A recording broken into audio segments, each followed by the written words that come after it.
अब देखो, मैं बच्चों में 8वां प्रश्न कर रहा हूँ। यदि किसी समांतर श्रेणी के तीसरे और 9वें पद क्रमशः 4 और -8 हैं, तो इसका कौन सा पद शून्य होगा? कौन सा पद शून्य होगा?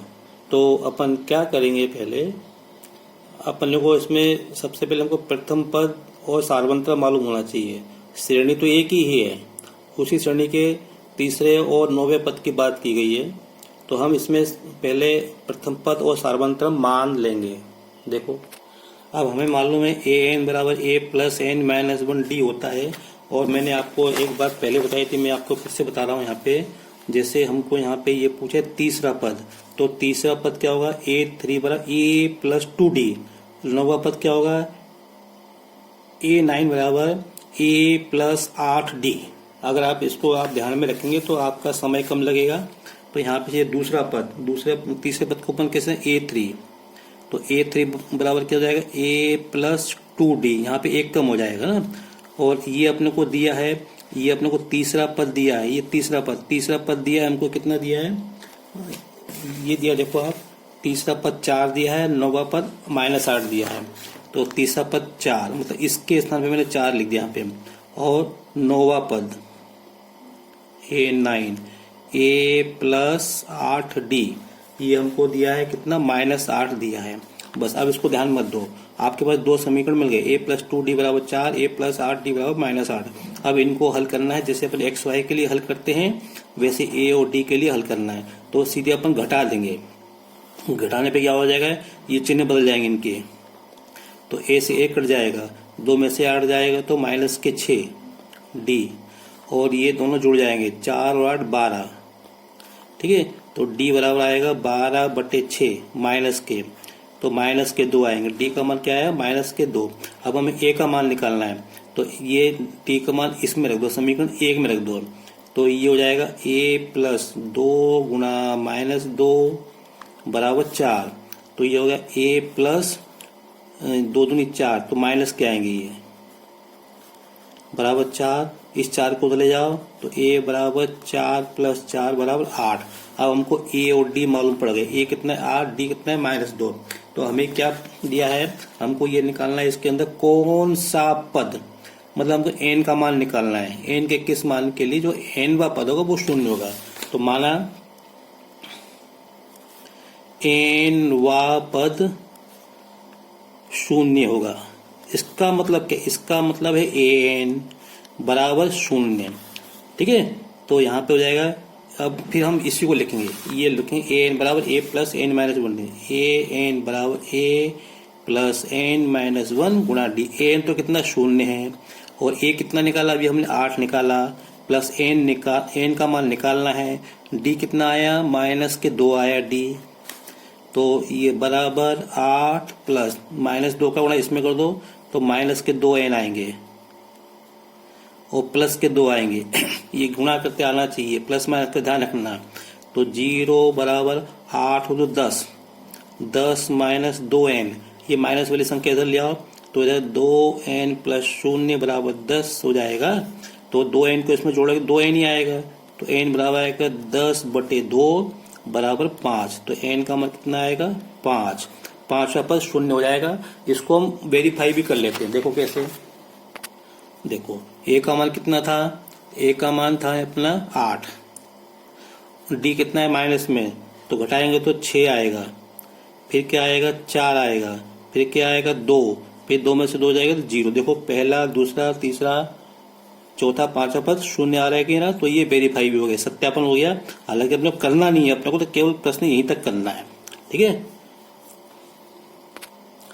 देखो ये प्रश्न देखो, 9वां प्रश्न, किसी समांतर श्रेणी के चौथे और 8वें पदों का योग, चौथे और 8वें पदों का योग 24, छठे और 10वें पदों का योग 44।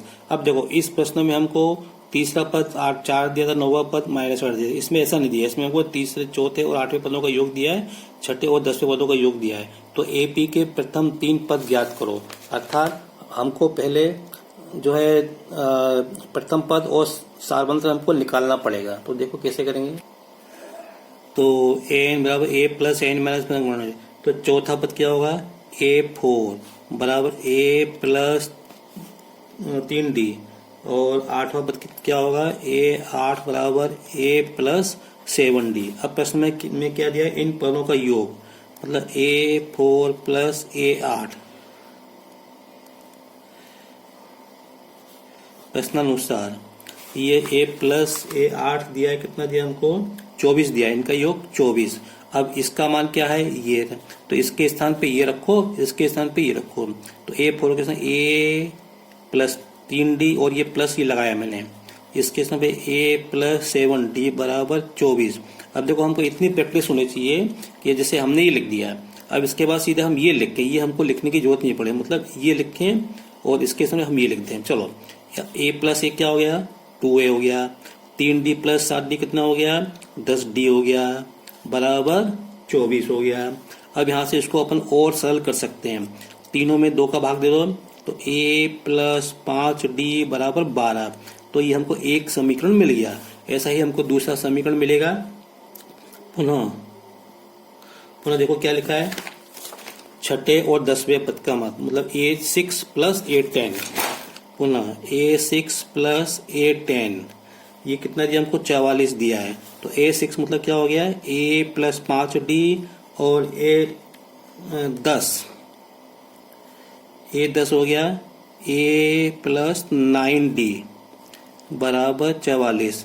तो ये हो गया 2A plus 5D plus 9D, तो 14D बराबर 44। तो देखो 2A प्लस 14D बराबर 44। अब इसमें भी 2 का भाग जा रहा है, तो देखो भाग देने से क्या होगा, आसान हो जाएगा ना, तो सरल हो जाएगा। जितना सरल होगा उतनी गलती होने की संभावना कम होगी। तो A प्लस 7D बराबर 22, ये हो गया अपना दूसरा समीकरण।